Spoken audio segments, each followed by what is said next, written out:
여러분 안녕하세요. 조피터입니다. 반갑습니다. 8월 22일 일요일입니다. 현재 시간은 오후 2시 19분입니다. 여러분 토요일, 일요일 잘 쉬셨나요? 네. 술도 많이 드셨겠죠? 토요일날 많이 과음하시고 지금까지 주무시고 계시거나 일어나서 약간 정신없어 하시는 분들도 계실 것 같습니다. 푹 쉬시고요. 그래도 주변에서 이제 여러분 본인의 연락을 기다리는 사람들도 분명히 있을 수 있으니까 연락 같은 거 오면은 얼른 정신 차리시고 잘 해주시고 걱정 끼치지 마시고 그렇게 다시 하루를 잘 보내셨으면 좋겠습니다. 네, 오늘 데미안 세 번째 시간입니다. 읽다 보니까 재밌더라고요.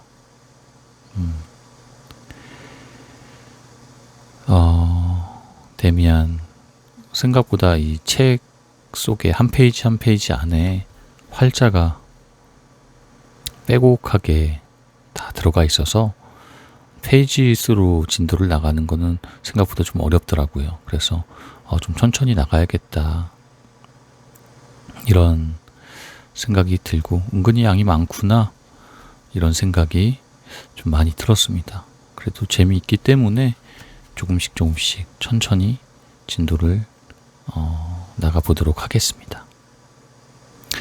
자, 그러면 데미안 세 번째 시간 지금부터 시작하도록 하겠습니다.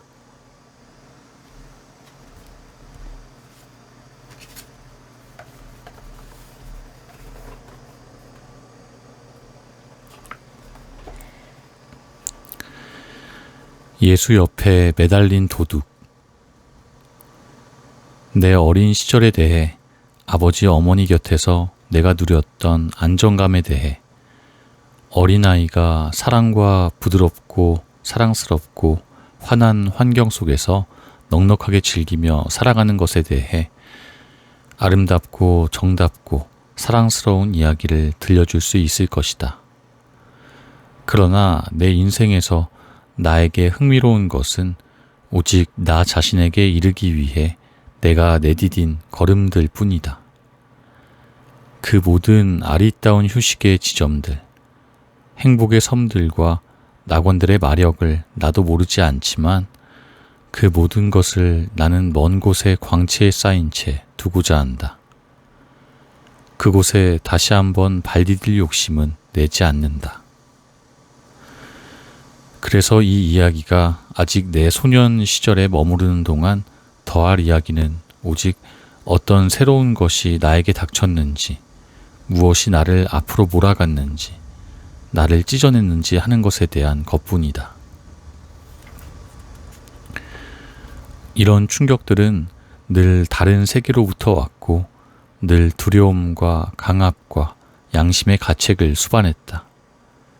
그것들은 늘 혁명적이었다. 내가 그 안에 그대로 머물고 싶던 평화를 위협했다.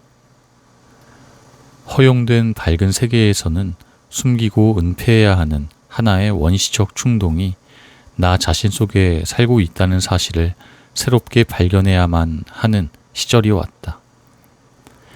어떤 사람에게나 그러듯이 천천히 눈뜨는 성에 대한 감정이 나에게도 하나의 적이자 파괴자로, 금기로, 유혹과 죄악으로 들이닥쳤다. 나의 호기심이 찾은 것, 꿈과 기쁨과 두려움이 내게 가져다 준 것, 사춘기의 큰 비밀, 그것은 내 유년의 평화에 감싸인 행복감에는 맞지 않았다.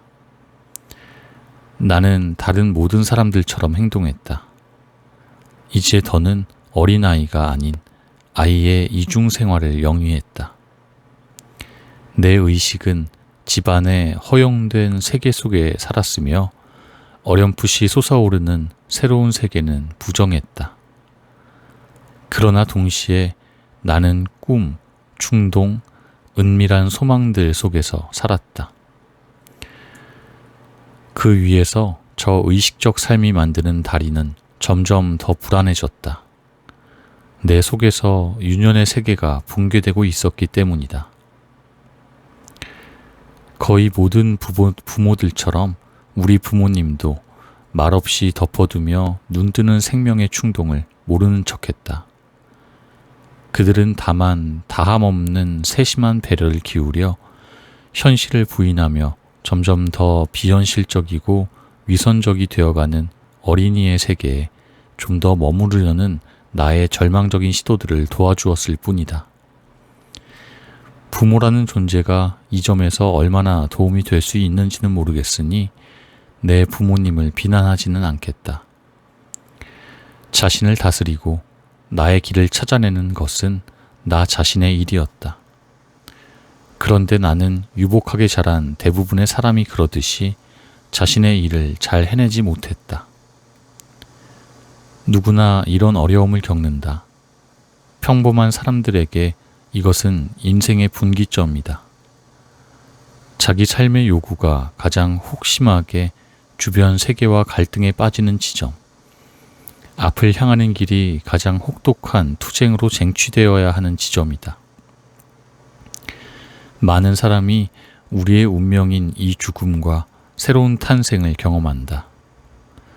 삶에서 오로지 한 번, 유년이 사가가며 서서히 와해될 때 우리의 사랑을 얻었던 모든 것이 우리를 떠나가려 하고 우리가 갑자기 고독과 우주의 치명적인 추위에 에워싸여 있음을 느낄 때 경험하는 것이다. 그리고 아주 많은 사람이 영원히 이 절벽에 매달려 있다. 돌이킬 수 없는 지나간 것에, 잃어버린 낙원의 꿈에, 모든 꿈 중에서 가장 나쁘고 가장 살인적인 그 꿈에 한평생 고통스럽게 들러붙는다. 내 이야기로 돌아가 보자. 내 유년의 끝이 왔음을 알리던 느낌들. 꿈의 영상들은 이야기거리가 될 만큼 중요하지 않다. 중요한 것은 어두운 세계, 다른 세계가 다시 거기 있었다는 것이다. 한때 프란츠 크로모였던 것이 이제는 나 자신 속에 박혀 있었다. 그리고 그럼으로써 다른 세계가 바깥에서부터도 나를 지배하는 힘을 다시 얻었다. 크로모와의 일이 있은 지 몇 년이 지나고였다. 내 삶에 적극적이고 죄에 찬 시절이 몹시도 멀리 있고 짧은 악몽처럼 흔적도 없이 사라진 때였다. 프란츠 크로모는 오래전부터 내 삶에서 사라져 어쩌다 마주치는 일이 있어도 내 쪽에서 거의 신경 쓰지 않을 정도였다. 그러나 내 비극의 다른 중요한 등장인물 막스 데미안은 그때까지도 아직 나의 주변에서 완전히 사라지지 않았다. 오히려 그는 눈에 보이게, 그러나 영향을 미치지는 않으면서 오랫동안 멀리 가장자리에 서 있었다. 그러던 그가 비로소 다시 서서히 가까이 다가섰고 다시 힘과 영향력을 발산했다. 그 시절의 데미안에 대해 내가 무엇을 아는지 떠올려 본다. 1년 남짓 그와 한 번도 이야기하지 않았던 것 같다.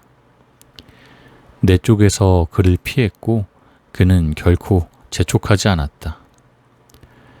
언젠가 우연히 마주쳤을 때 그는 고개를 끄덕여 주었다. 그 다음에는 이따금씩 그의 다정함에 냉소와 묘한 비난의 섬세한 울림이 섞여 있는 것처럼 보였다. 그렇지만 그것은 내 상상이었을 수도 있다. 내가 그와 함께 겪은 사건이며 그가 당시 나에게 행사한 기이한 영향력은 그나 나나 모두 잊은 듯했다. 나는 그의 모습을 생각해내려 한다. 그러니까 이제 그를 떠올려 보니 그럼에도 그는 거기 있었고 내가 그의 존재에 주목했음을 알겠다. 그가 학교에 가는 모습이 보인다. 혼자 아니면 키 큰 학생들 사이에 있는 모습이. 자신의 공기에 에워싸여 자신의 법칙들 아래 살면서 낯설게, 외롭고 고요하게 그들 사이에서 성좌처럼 거니는 모습이 보인다. 아무도 그를 사랑하지 않았다. 아무도 그와 친하지 않았다. 단 한 사람, 그의 어머니 빼고는. 그런데 어머니와도 그는 어린아이처럼이 아니라 성인처럼 교류하는 듯 보였다. 선생님들은 그를 될 수 있는 대로 가만히 내버려 두었다. 그는 좋은 학생이었지만 누구의 마음에도 들려고 하지 않았다. 이따금 그가 어느 선생님에게 어떤 말을 하거나 주석을 달거나 항변을 했다는 소문을 들었다. 그것들은 더할 나위 없이 날카로운 도전이요 비꼬미였다. 두 눈을 감고 떠올려 본다. 그의 모습이 보인다. 그곳이 어디였던가? 그렇다. 이제 다시 그곳이었다. 우리 집 앞 골목이었다. 그곳에서 하루는 그가 손에 수첩을 들고 서서 그림을 그리는 것을 보았다. 그는 우리 집 현관문 위에 새가 있는 오래된 문장을 그리고 있었다. 그리고 나는 어느 창가에 서서 커튼 뒤에 몸을 숨기고 그를 바라보았다. 문장을 향한 그의 주의 깊고 서늘하고 환한 얼굴을 몹시 놀라워하며 바라보았다. 그것은 어른의 얼굴, 연구가 혹은 예술가의 얼굴, 뛰어나고 의지로 가득하며 이상하게도 환하고 서늘한 무엇을 아는 두 눈을 지닌 얼굴이었다. 또다시 그의 모습이 보인다. 얼마 지나지 않아서 거리에서였다. 학교에서 돌아오는 길에 우리 모두는 쓰러진 말 한 마리를 에워싸고 서 있었다. 말은 농가에서 쓰는 수레 앞에서 끌채에 아직도 메인 채 무언가를 찾는 듯 간신히 열린 콧구멍으로 숨을 헐떡거리며 어딘가의 상처에서 피 흘리고 있었고, 말의 옆구리께에서는 거리의 하얀 먼지가 천천히 검붉게 피를 빨아들이고 있었다. 나는 메스꺼워서 그 광경에서 몸을 돌렸을 때 데미안의 얼굴을 보았다. 그는 앞으로 밀고 나와 있지 않았다. 편안하고 상당히 멋지게 그에게 어울리게 멀찍이 뒤쪽에 서 있었다. 그의 시선은 말의 머리를 향해 있었고 다시금 그 깊고 고요하고 거의 광적이지만 격정적이지는 않은 주의력을 띠고 있었다. 나는 오래 그를 바라보지 않을 수 없었으며 비록 분명하지는 않았지만 무언가 매우 독특한 것을 그때 느꼈다. 나는 데미안의 얼굴을 보았다. 그가 소년의 얼굴이 아니라 어른의 얼굴을 가졌다는 것뿐만 아니라 더 많은 것을 보았다. 보았다고 혹은 감지했다고 믿었다. 그것이 남자의 얼굴만은 아니며 또 다른 무엇이라는 것을. 여자 얼굴도 그 안에 조금 들어있는 듯했다. 특히 그 얼굴은 내게 한순간 남자답거나 어린이답지 않고 왠지 수천 살은 된 것처럼, 왠지 시간을 초월한 듯 우리가 사는 것과는 다른 시대의 인장이 찍힌 것처럼 보였다. 짐승들 아니면 나무들 아니면 별들이 그렇게 보일 수 있었다. 지금 내가 성인이 되어 말하는 것을 그때는 알 수 없었고 정확하게 느끼지 못했다. 다만 무언가 비슷한 것을 느꼈을 뿐이다. 어쩌면 그는 미남이었을 것이고, 어쩌면 내 마음에 들었을 것이고, 어쩌면 거슬리기도 했을 것이다. 그것 또한 구분이 되지 않았다. 내가 본 것은 오직 그가 우리와는 다르다는 사실. 그가 한 마리 짐승 아니면 유령 아니면 어떤 형상 같다는 것이었다. 그때 그의 모습이 어땠는지 모르겠지만 그는 달랐다. 우리 모두와 상상할 수 없을 만큼 달랐다. 더는 기억이 나지 않는다. 어쩌면 이만큼도 부분적으로는 나중의 인상들에서 재구성한 것인지도 모르겠다. 몇 살 더 나이가 들었을 때에야 비로소 나는 마침내 다시 그와 더 가깝게 접촉하게 되었다. 데미안은 교회에서 관습에 따라 받는 견진 성사를 또래들과 함께 받지 않았으며 그것에 대해서도 소문들이 당장 꼬리를 물었다. 학교에서는 그가 사실은 유대인이라고, 아니 이교도라고들 했다. 그리고 어떤 사람들은 그가 어머니와 함께 어떤 종교도 갖지 않았거나 어떤 황당하고 나쁜 소수 종파 소속이라고 생각했다. 그것과 연관해서 그가 어머니와 애인처럼 살고 있다는 의심도 받았던 것 같다. 추측건대 이랬을 것이다. 그는 그때까지 아무런 신앙 없이 자란 것 같았다.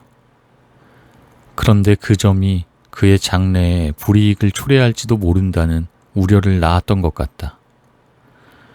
어쨌든 그의 어머니는 또래보다 2년 늦게야 그를 견진성사에 참여시킬 결심을 했다. 그렇게 해서 그가 몇 달간 견진교리 수업을 나와 같이 듣게 되었다. 한동안 나는 그와 완전히 거리를 두었다. 그의 일에 관여하고 싶지 않았다. 그는 너무나도 소문과 비밀에 쌓여 있었던 것이다.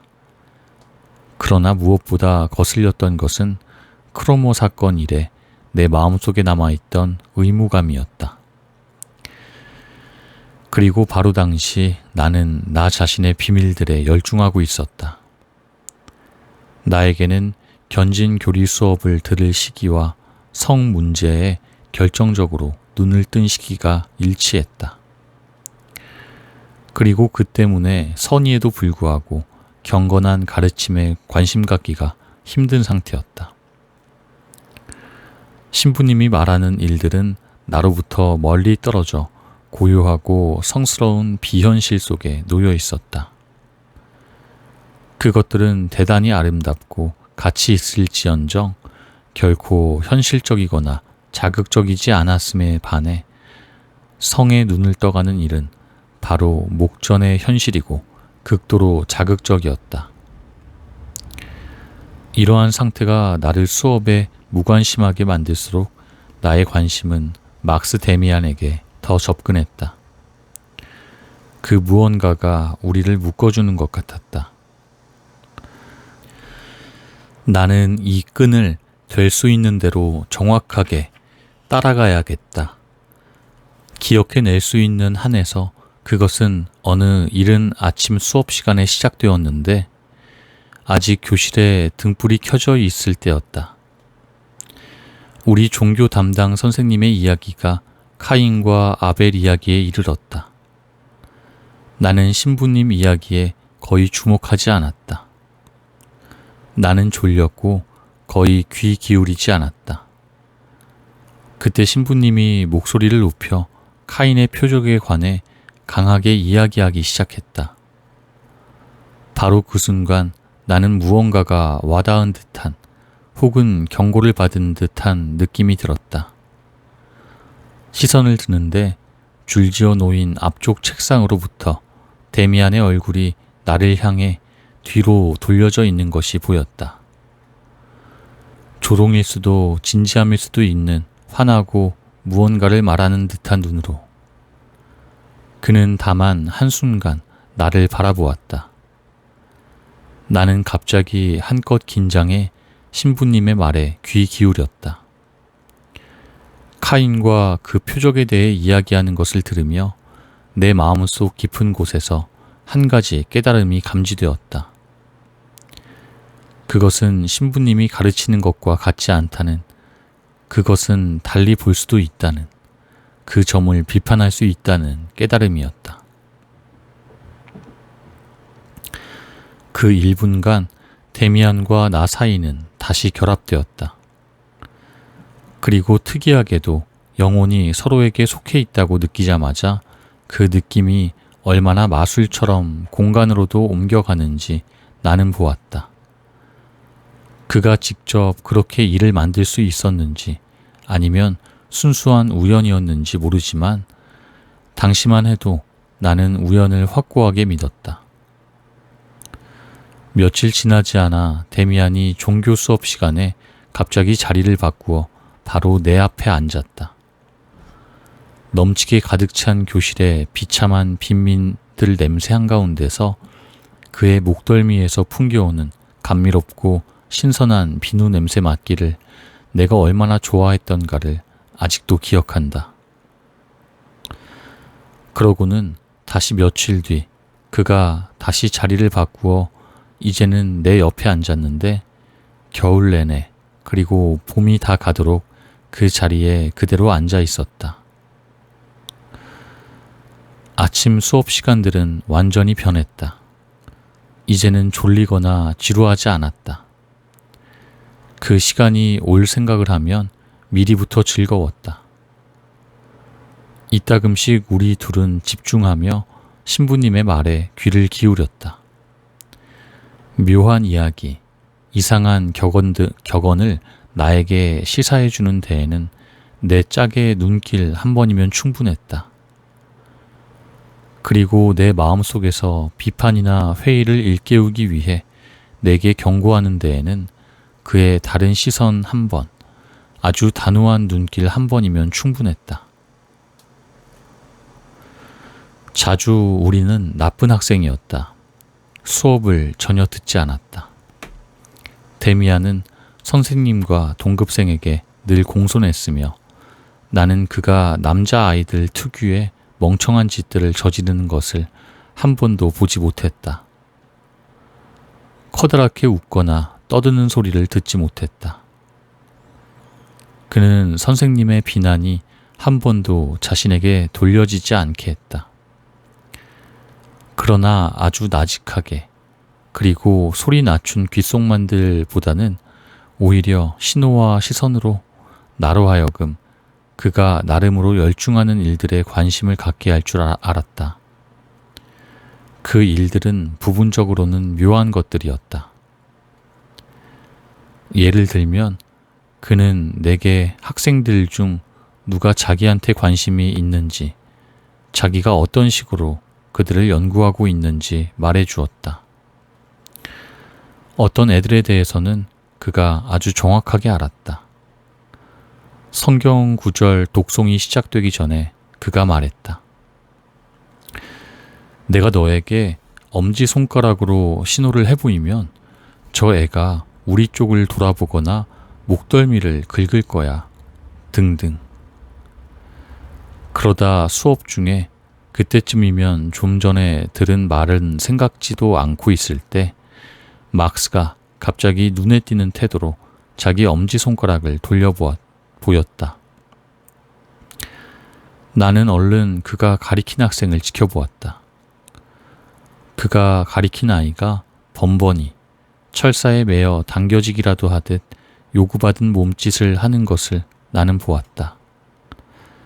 나는 선생님한테도 그것을 한번 시험해보라고 막스를 졸랐다. 그렇지만 그것은 하려 하지 않았다. 그러나 한번 내가 수업에 들어가며 그에게 오늘은 예습을 해오지 않아 신부님이 나에게 아무것도 묻지 않으면 정말 좋겠다고 말했을 때 그가 나를 도와주었다.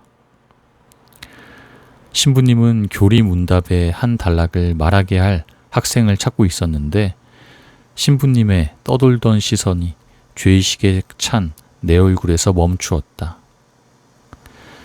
신부님이 천천히 다가와 나를 향해 손가락을 뻗치고 내 이름이 벌써 그 입술에 올려졌나 싶었을 때, 그때 갑자기 신부님의 얼굴이 산만해지더니 혹은 불안정해지더니 그가 옷깃을 당기며 자신의 얼굴을 똑바로 응시하고 있는 데미안에게 가서 뭔가를 물으려는 듯 했다. 그러나 놀라 다시 그 자리를 떠나며 한동안 기침을 했고 그 다음에는 다른 학생을 시켰다. 이 장난이 나를 몹시 흥겹게 하는 동안 내 친구가 나에게도 여러 번 똑같은 장난을 했다는 것을 나는 서서히 알아차렸다. 내가 학교 가는 길에서 갑자기 데미안이 나보다 한 구간 뒤에서 오고 있다는 느낌을 받는 일이 있었다. 그래서 몸을 돌리면 바로 그곳에 그가 있곤 했다. 도대체 어떻게 형은 다른 사람이 형의 뜻대로 생각하지 않을 수 없도록 만들 수 있는 거야? 내가 그에게 물었다. 그는 침착하게 사실대로 특유의 어른다운 태도로 선선히 알려주었다. 아니야, 그가 말했다. 그렇게 할 수는 없어. 신부님이 아무리 있다고 말씀하셔도 자유의지란 없어. 다른 사람 쪽에서 그가 원하는 생각을 할 수도 없거니와 내 쪽에서 원하는 생각을 그가 하게 만들 수도 없어. 그러나 누군가를 잘 관찰할 수는 있는 것 같아. 그가 다음 순간에 무엇을 할지 말이야. 그건 아주 간단해. 사람들이 모를 뿐이야. 물론 연습이 필요하지. 예를 들면 나비 종류 중에는 어떤 나방들이 있는데 암컷이 수컷보다 훨씬 적어.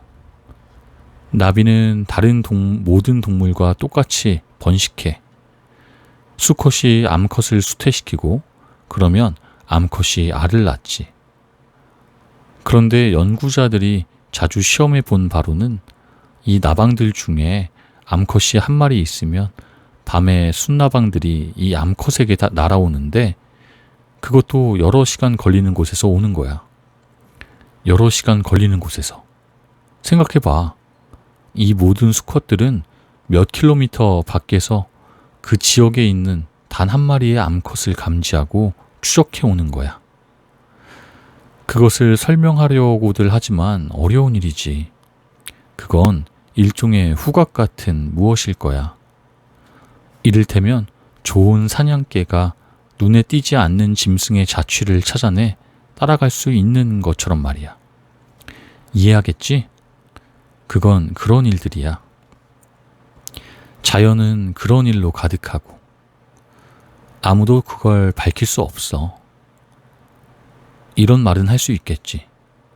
이 나방들 가운데 암컷이 수컷처럼 흔했더라면 수컷들의 코는 그렇게 예민해지지 못했을 거라고. 수컷들의 코가 그렇게 예민한 것은 다만 스스로를 그렇게 조련했기 때문이야. 어떤 짐승이나 사람이 자신의 모든 주의력과 모든 의지를 어떤 특정한 일로 향하게 하면 그는 그것에 도달하기도 하지. 그게 전부야. 네가 알고 싶어한 일도 정확하게 같아. 어떤 사람을 충분히 자세히 바라봐. 그러면 그에 대해서 그 자신보다 네가 더 잘 알게 돼. 하마터면 독심술이란 단어를 입 밖에 내고 그로써 그렇게 오래전 일인 크로모어와의 장면을 그에게 떠올리게 할 뻔했다. 그러나 그것은 이제 우리 둘 사이에 있는 이상한 일 가운데 하나이기도 했다. 그나 나나 결코 몇 년 전 그가 한번 그토록 심각하게 내 인생에 개입한 일을 아주 살짝 암시하는 일조차 없었다. 마치 그 전에는 우리 사이에 아무 일도 없었던 듯 했다. 아니면 양쪽 모두 상대방은 그것을 잊었다고 굳게 믿는 듯 했다. 한 번 혹은 두 번, 심지어 우리가 함께 길을 가다가 그 프란츠 크로머를 마주친 일도 있었다. 그러나 우리는 눈길 한 번 주고받지 않았다. 그에 관해 한마디도 하지 않았다.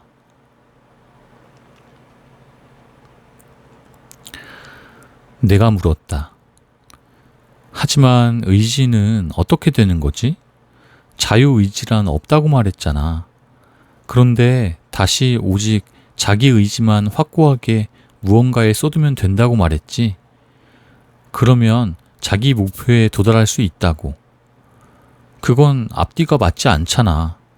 내가 내 의지의 주인이 아니라면 내 의지를 마음대로 이런저런 대로 향하게 할 수도 없는 거 아니야. 그가 내 어깨를 툭툭 쳤다. 그것은 내가 그를 기쁘게 할 때마다 그가 하는 행동이었다. 네가 그걸 묻다니 훌륭해. 그가 웃으며 말했다. 언제나 물어야 해. 언제나 의심해야 하고. 그러나 일은 아주 간단해. 예를 들면 그런 나방이 자신의 뜻을 별이나 그 비슷한 곳까지 향하게 하려 했다면 그건 이룰 수 없는 일이겠지. 다만 나방은 그런 시도는 안 해. 나방은 자기에게 뜻과 가치가 있는 것, 자기가 필요로 하는 것, 자기가 꼭 가져야만 하는 것, 그것만 찾는 거야. 그리고 바로 그렇기 때문에 믿을 수 없는 일도 이루어지지. 자기 말고 다른 동물은 갖지 못한 마법의 육감을 개발하는 거야. 우리 같은 사람은 동물보다는 활동의 여지가 더 많고 관심도 더 크겠지. 그러나 우리도 얼마만큼은 정말 좁은 테두리에 매여 있어서 그걸 벗어날 수 없어. 상상 같은 건 해볼 수 있지. 이런저런 상상의 날개를 펼 수는 있겠지. 북극에 꼭 가고 싶다든가 하는 것을. 그러나 그걸 수행하거나 충분히 강하게 원할 수 있는 것은 오로지 소망이 나 자신의 마음속에 온전히 들어있을 때, 내 본질이 정말로 완전히 그것으로 채워져 있을 때뿐이야. 그런 경우라면 너의 내면에서 명령하는 무언가를 네가 해보기만 하면 그럴 때는 좋은 말에 마구를 매듯 네 온 의지를 팽팽히 펼 수 있어. 예를 들면 내가 지금 우리 신부님이 앞으로 안경을 안 쓰도록 힘써봐야겠다고 한다면 그건 안 될 일이야. 그건 그냥 장난이야. 그러나 내가 그때 가을처럼 저 앞에 있는 내 의자에서 자리를 바꿔야겠다는 확고한 의지를 가지면 그럴 때는 아주 잘 되지. 그때 알파벳 순으로 하면 내 앞에 앉아야 되는데 그때까지 아파서 등교하지 못해 자리가 없던 아이가 갑자기 나타났어. 그리고 누군가가 그에게 자리를 만들어줘야 했고, 물론 내가 그렇게 했지. 내 의지에 준비되어 있었기 때문에 즉시 기회를 포착한 거야. 그래, 내가 말했다. 그때 그 일도 아주 특이했더랬어. 우리가 서로 관심을 가진 순간부터 형은 내 자리에 점점 더 가까이 다가왔어. 그런데 그건 어떻게 된 거지? 처음부터 바로 내 옆에 앉지는 않았어. 몇 번 내 앞쪽에 앉았잖아. 안 그래? 어떻게 그렇게 됐지? 그건 그랬어. 처음 자리를 떠났으면 했을 때 나 자신이 어디로 가고 싶은지 제대로 몰랐어. 내가 의식한 것은 멀리 뒤쪽에 앉고 싶다는 것뿐이었어. 너에게 가는 것이 내 뜻이었는데 그게 그때만 해도 나 자신에게는 의식되지 않은 거야. 동시에 너의 의지가 나를 도와 함께 끌어준 거야. 그러다 내가 거기 네 앞자리에 앉았을 때야 비로소 내 소망의 절반이 이루어졌다는 생각에 이르게 되었지. 나는 알아차렸어. 내가 원래 원했던 것은 다름 아니라 네 옆에 앉는 것이었음을 말이야. 하지만 그때는 새로운 애도 들어오지 않았는데. 들어오지 않았지. 하지만 그때는 그냥 내가 원하는 것을 해버렸어. 재빨리 네 곁에 앉아버린 거지. 나하고 자리를 바꾼 아이는 다만 조금 의아해하며 그러라고 했어. 그리고 변화가 일어났다는 것을 신부님이 한번 알아차리기는 하셨는데, 아무튼 번번이 신부님이 나하고 관계될 때면 남모르게 무언가가 신부님을 괴롭히는 거야. 내 이름이 데미안이고 이름이 D로 시작하는 내가 거기 아주 뒤 이름이 S로 시작하는 아이들 가운데 앉아있는 것이 맞지 않다는 걸 아시거든. 그러나 그 사실이 의식 속으로까지 뚫고 들어가지 않은 거야. 내 의지가 거기에 맞서기 때문이고 내가 거듭거듭 그 점에서 그분께 장애가 되거든.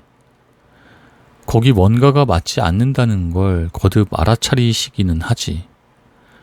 그래서 나를 바라보고 연구를 시작하시는 거야. 그 선한 분이. 그러나 그때 내게는 단순한 방법이 있지. 매번 아주 똑바로 그분 눈을 들여다보는 거야.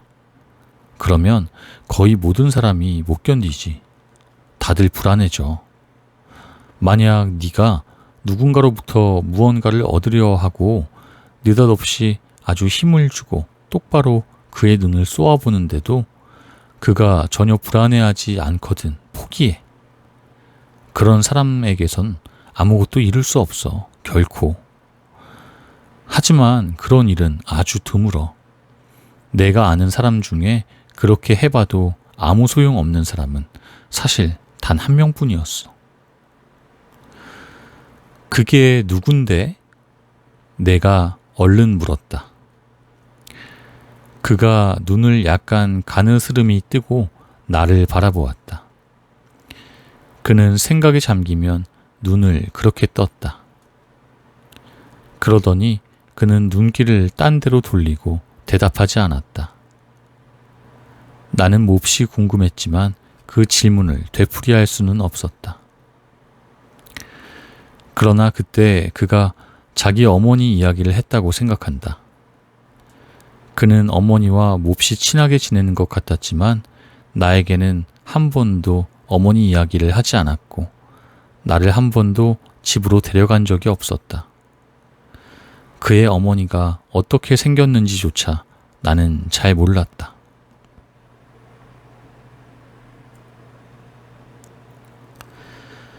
당시 나도 이따금씩은 시험을 해보았다.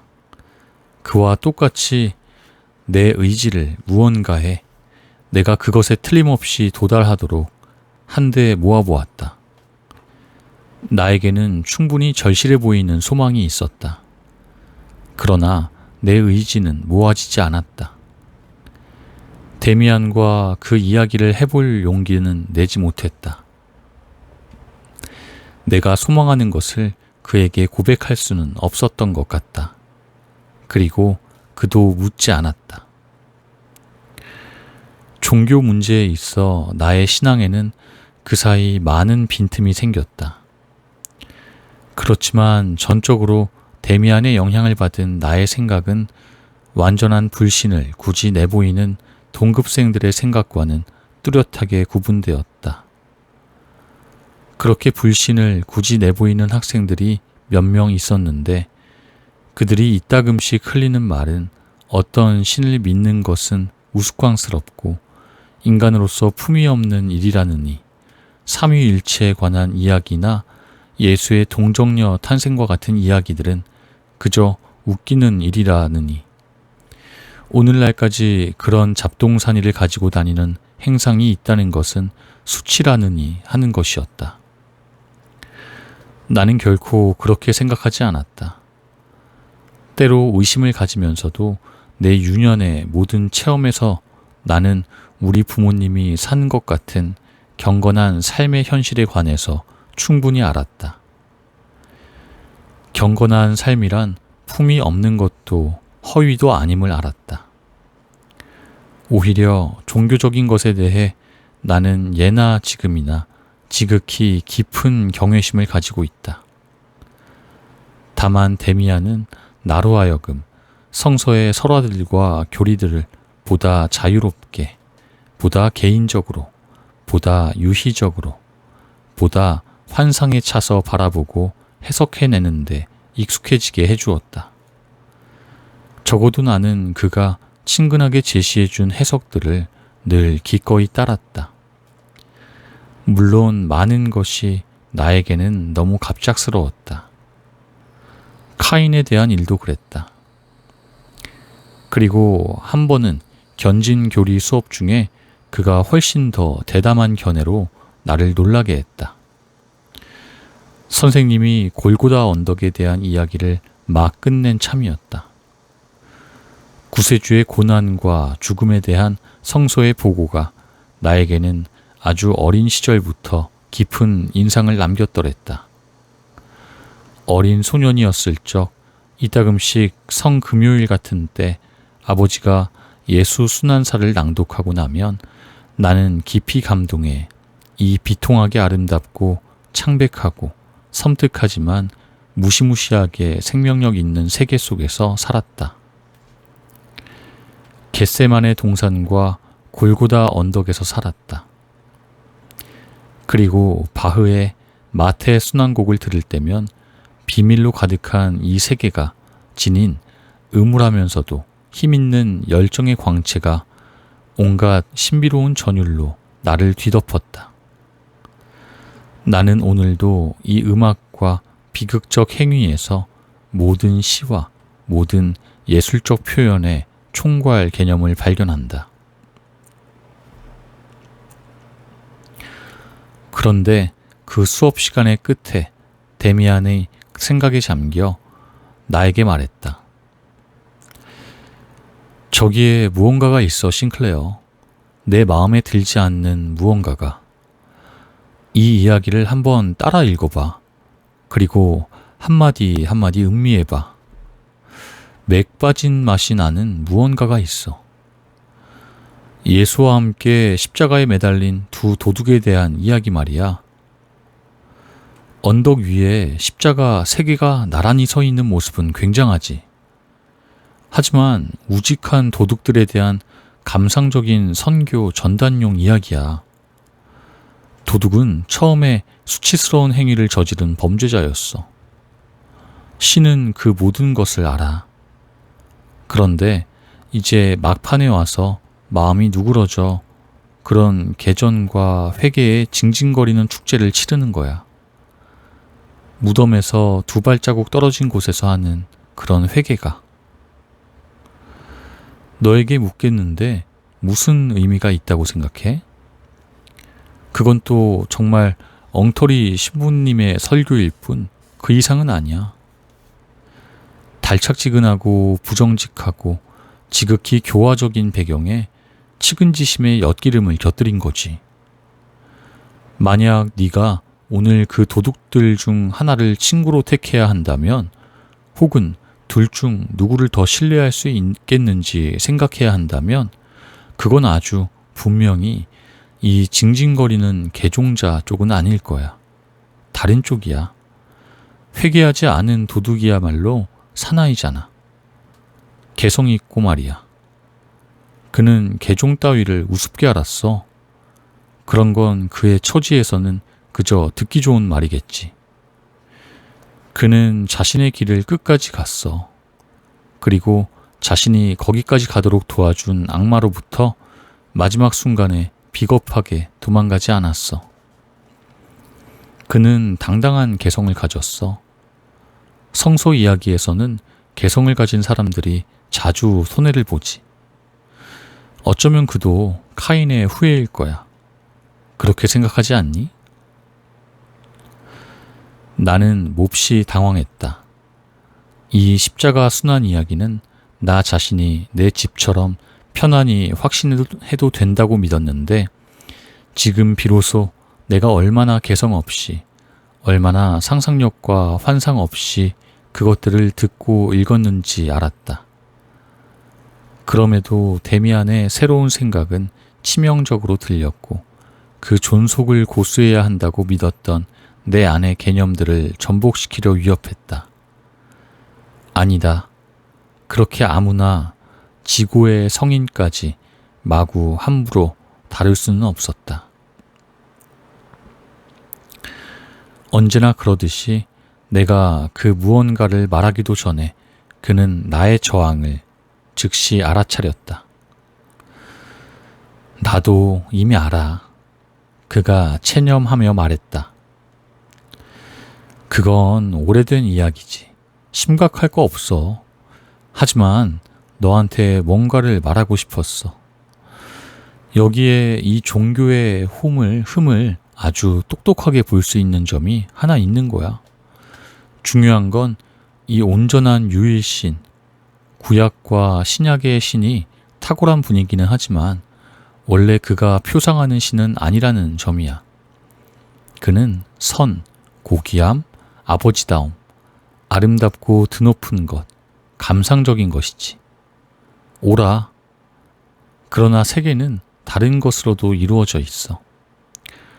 그런데 다른 건 죄다 그냥 악마한테로 미뤄지는 거야. 세계의 이 다른 부분이 통째로, 이 절반이 통째로 숨겨지고 묵살되는 거야. 바로 사람들이 신을 모든 생명의 아버지로 기리면서도 생명이 근거하는 성생활은 간단히 묵살하고 어쩌면 악마의 일이며 죄악이라고 선언하는 거야. 이런 신을 여호와라고 존경하는 것에 대해서는 전혀 반대하지 않아. 조금도 반대하지 않아. 하지만 우리는 모든 것을 존경하고 성스럽게 간직해야 한다고 생각해. 인위적으로 분리시킨 이 공식적인 절반뿐만 아니라 세계 전체를 말이야. 그러니까 우리는 신을 위한 예배와 더불어 악마를 위한 예배도 가져야 해. 그게 올바른 일인 것 같아. 혹은 예배를 하나 더 만들어야 할 것 같아. 악마도 그 안에 포함하고 지극히 자연스러운 세상 일들이 일어날 때 그 앞에서는 눈을 감지 않아도 되는 신을 위해서 말이야. 그는 평소답지 않게 거의 격해졌다. 그렇지만 곧바로 다시 미소를 띄었고 더 이상은 나에게 강요하지 않았다. 그러나 내 마음속에서는 이 말들이 소년 시절 내내 매 순간 내 안에 지니고 다니면서 누구에게도 한마디도 하지 않았던 수수께끼에 적중했다. 데미안이 그때 신과 악마에 대해 신적이고 공식적인 것과 묵살된 악마적 세계에 대해 말했던 것, 그것은 실로 바로 나 자신의 생각, 나 자신의 신화, 두 세계 혹은 세계의 두 절반, 밝은 세계와 어두운 세계에 관한 생각이었다. 나의 문제가 모든 인간의 문제, 모든 삶과 생각의 문제라는 통찰이 갑자기 신성한 그림자처럼 나를 뒤덮었다. 그리고 가장 나다운 개인적인 삶과 생각이 얼마나 깊이 거대한 사유의 영원한 흐름에 관여되어 있는가를 보고 갑자기 느끼게 되자 두려움과 경외심이 나를 압도했다. 그 통찰은 즐겁지 않았다. 확인해주고 행복하게 해주는 것이었는데도 왠지 즐겁지 않았다. 그 통찰은 가혹했다. 떫은 맛이었다.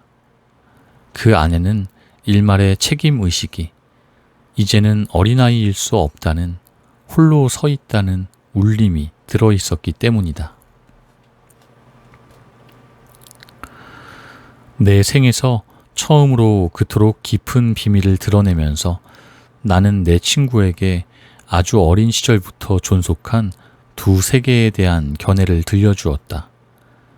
그리고 그는 즉시 그것을 통해 나의 가장 깊은 느낌이 그의 말에 동의하고 그를 옳다고 여긴다는 것을 알았다. 그렇지만 무언가를 그렇게 남김없이 이용하는 것은 그의 방식이 아니었다. 그는 그 어느 때보다 더욱 주의 깊게 귀 기울이며 내 눈을 들여다보았다. 마침내 내가 눈을 돌려야만 했다. 왜냐하면 나는 그의 시선 속에서 다시 그 이상한 동물적인 시간 초월성, 그 생각해낼 수 없는 아득한 나이를 보았기 때문이다. 그 얘긴 다음에 더 하자. 그가 배려해주듯 말했다. 네가 누구에게 말할 수 있는 것보다 더 많이 생각한다는 걸 알았어. 하지만 그렇다면 넌 네가 생각한 것을 결코 그대로 다 체험하지 못했다는 것도 아는 거야. 그런데 그건 좋지 않아. 생각이란 우리가 그대로 따르고 살 때만 가치 있어. 네 허용된 세계가 세계의 절반에 불과했다는 걸 넌 알았어. 그리고 두 번째 절반을 감추려고 했어. 신부님들과 선생님들이 그러듯이 넌 그걸 감추지 못할 거야. 누구도 안 돼. 일단 생각을 시작하면 말이야. 그 말이 나에게 깊이 와닿았다. 하지만 내가 소리치다시피 말했다. 하지만 실제로 금지된 추한 일들이 있어. 그건 형도 부인하지 못할 거야. 그런 일들이 일단 금지돼 있으면 우리는 그걸 포기해야만 해. 살인 그리고 별별 악덕들이 존재한다는 건 알아.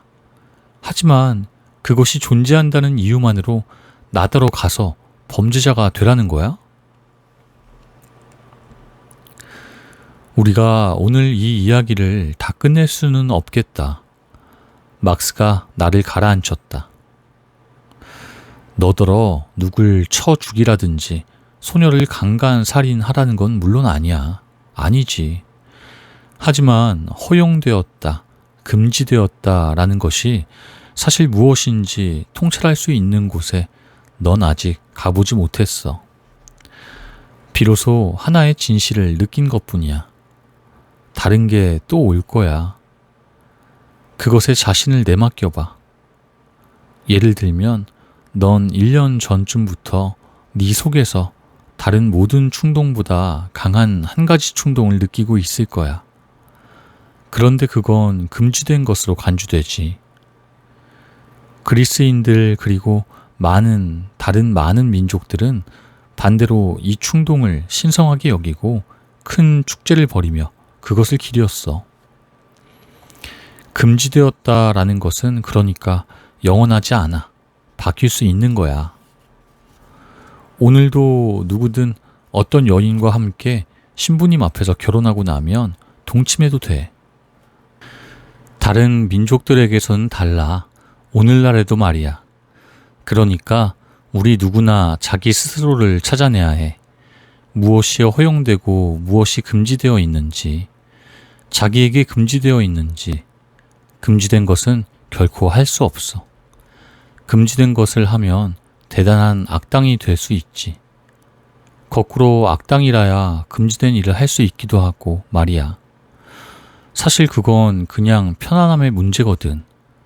지나치게 편안해서 스스로 생각하고 스스로 자신의 판결자가 되지 못하는 사람은 금지된 것 속으로 그냥 수능에 들어가지.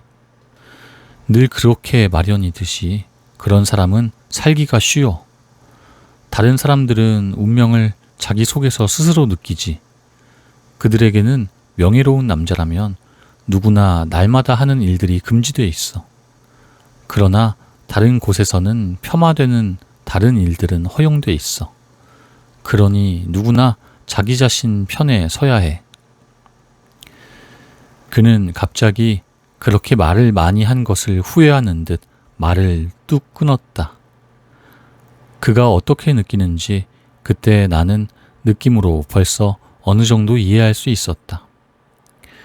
그렇게 편안하게 그리고 겉보기에 경솔하게 그가 떠오른 생각들을 말하곤 했어도 그가 언젠가 말했듯 오로지 말을 늘어놓기 위한 대화를 그는 결코 견디지 못했다.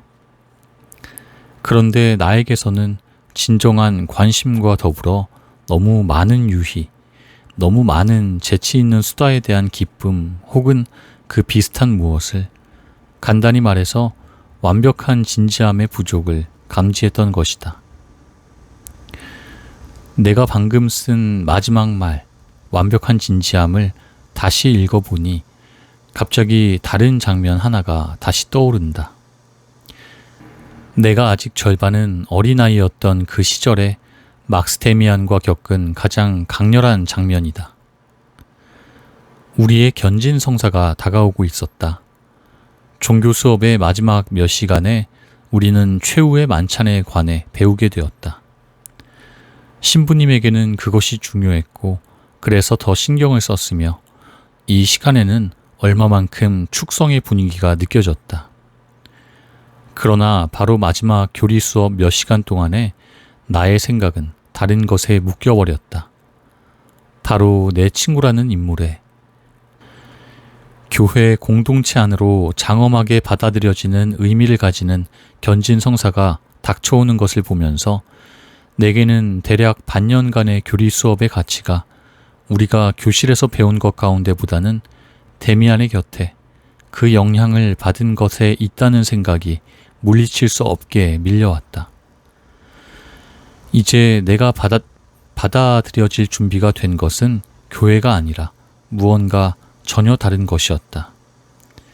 그것은 어떻게든 지상에 존재함이 틀림없는 그 대표자이자 사신이 내 친구라고 느껴지는 사상과 개성의 종단이었다. 나는 이 생각을 밀쳐놓으려 해봤다.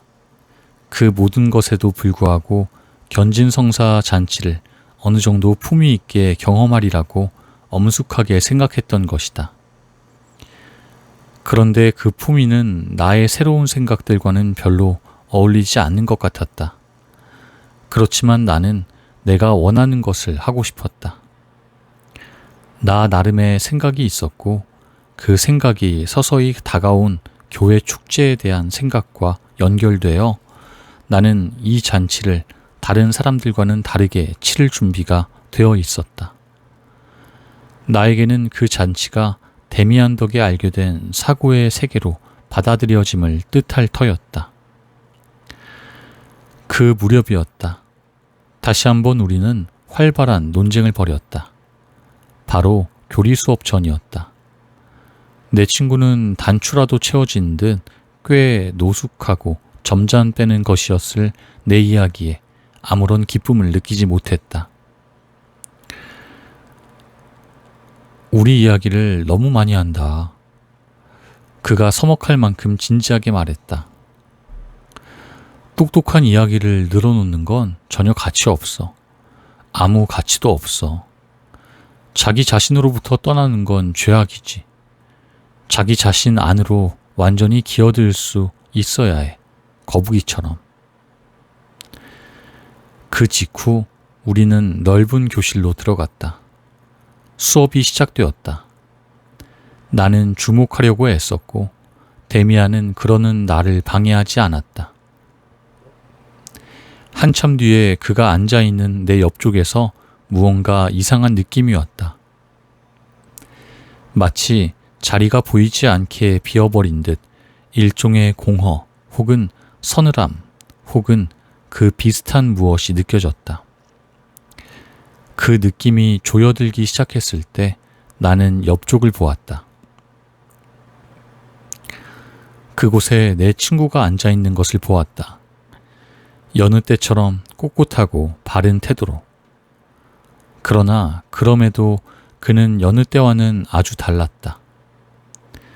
내가 알지 못하는 무언가가 그에게서 나왔고 무언가가 그를 애워싸고 있었다. 나는 그가 눈을 감았다고 생각했다. 그러나 그는 눈을 뜨고 있었다. 그 눈은 그러나 아무것도 바라보지 않았다. 보는 것이 아니라 굳어 있었고 내면을 향해 혹은 아주 먼 곳을 향해 있었다. 전혀 꼼짝달싹도 않고 그는 거기 앉아 있었다. 숨도 쉬지 않는 것처럼 보였으며 그의 입은 나무나 돌로 깎아놓은 것 같았다. 그의 얼굴은 핏기가 없었고 돌처럼 고르게 창백했다. 갈색 머리카락만 살아있는 것 같았다. 그의 두 손은 물건처럼 돌이나 열매처럼 생명 없이 고요히 창백하고 까딱도 없이 그의 앞 긴 의자 위에 놓여 있었다. 그렇지만 맥없이 늘어지지는 않고 숨겨진 강한 삶을 에워싸고 있는 단단하고 훌륭한 껍데기 같았다. 그 광경에 나는 떨었다. 그가 죽었다라고 나는 생각했다. 크게 소리내어 말할 뻔했다. 그러나 그가 죽지 않았다는 것을 나는 알았다. 나는 마법에 걸린 시선을 그의 얼굴에서, 이 핏기 없고 돌 같은 가면에서 떼지 못했다. 그리고 나는 느꼈다. 저게 데미안이었다. 나와 함께 걷고 이야기하던 여느 때의 그는 다만 반쪽짜리 데미안이었다. 이따금씩 한 역할을 연기하는, 순응하는, 내키면 함께하는 사람이었다. 그러나 진짜 데미안은 저런 모습이었다. 지금 이 사람 같은, 저렇게 냉담한, 태고처럼 늙은, 동물 같은, 돌 같은, 아름답고 찬, 죽었는데 남모르게 전대미문의 생명으로 가득 차 있는 모습이었다. 그리고 그의 주위를 둘러싼 이 고요한 공허, 이 정기와 별들의 공간, 이 고독한 죽음. 지금 그가 완전히 자신 속으로 들어가 버렸음을 나는 전율하며 느꼈다. 나는 한 번도 저토록 고독해진 적이 없었다. 나는 그와 아무 관계도 없었다. 나에게 그는 도달할 수 없는 사람이었다. 나에게는 그가 세상에서 가장 먼 섬에 있는 것보다 더 멀리 있었다. 나 말고는 아무도 그 광경을 보지 못한 것을 거의 이해할 수 없었다. 모두가 보아야만 했다. 모두가 전율을 느껴야만 했다. 그러나 아무도 그에게 주의하지 않았다. 그가 그림처럼, 우상처럼 빳빳하게 앉아 있다고 생각할 수밖에 없었다. 파리 한 마리가 그의 이마에 내려앉아 천천히 코와 입술 위를 기어갔다. 그는 주름살 하나 움칫하지 않았다. 어디에, 그는 지금 어디에 가 있단 말인가? 무엇을 생각하는가? 무엇을 느끼는가? 그는 천국에 가 있는가? 지옥에 가 있는가? 그것을 그에게 물어볼 수는 없었다. 수업 시간 끝에 그가 다시 살아나 숨쉬는 것을 보았을 때, 그의 시선이 나의 시선과 맞닥뜨렸을 때 그는 전과 다름없었다. 그는 어디에서 왔을까? 어디를 다녀왔을까? 그는 피곤해 보였다. 얼굴은 혈색을 되찾았고 두 손은 다시 움직였다. 그러나 갈색 머리카락은 광채가 없고 피곤해 보였다. 그 다음 며칠 동안 나는 침실에서 몇 번인가 새로운 연습에 몸을 내맡겼다. 깎아지른 듯 몸을 고추 세우고 의자에 앉았다. 눈은 감지 않았다. 전혀 꼼짝하지 않고 기다렸다. 내가 얼마나 오래 그것을 견뎌내고 그러면서 무엇을 느끼는지 보려고. 그렇지만 나는 그저 피곤해지고 눈꺼풀에 심한 경련이 일었을 뿐이다. 그 뒤 곧 견진 성사가 있었는데 그것에 대해서는 중요한 기억이 남아있지 않다. 이제 모든 것이 달라졌다. 유년은 나의 주변에서 폐허가 되었다. 부모님은 어느 정도 당황하며 나를 바라보았다. 누이들은 아주 낯설어졌다. 각성이 나의 익숙한 느낌들과 기쁨들을 일그러뜨리고 퇴색시켰다. 정원은 향기가 없었고 숲은 마음을 끌지 못했다. 내 주위에서 세계는 낡은 물건들의 떨이 판매처럼 서 있었다. 맥없고 매력 없이. 책들은 종이었고 음악은 서걱임이었다. 그렇게 어느 가을 나무 주위로 낙엽이 떨어진다. 나무는 그것을 느끼지 못한다. 비, 태양 혹은 서리가 나무를 타고 흘러내린다. 그리고 나무 속에서는 생명이 천천히 가장 좁은 곳, 가장 내면으로 되돌아간다. 나무가 죽는 것은 아니다. 기다리는 것이다. 방학이 지나면 다른 학교로 가기로, 처음으로 집을 떠나기로 결정되었다. 이따금씩 내게 어머니가 특별히 다정하게 대하면서 미리 작별을 하며 사랑, 향수, 그리고 잊지 못할 것들을 내 마음속에 마력으로 심어주려 애썼다. 데미안은 여행을 떠났다. 나는 혼자였다.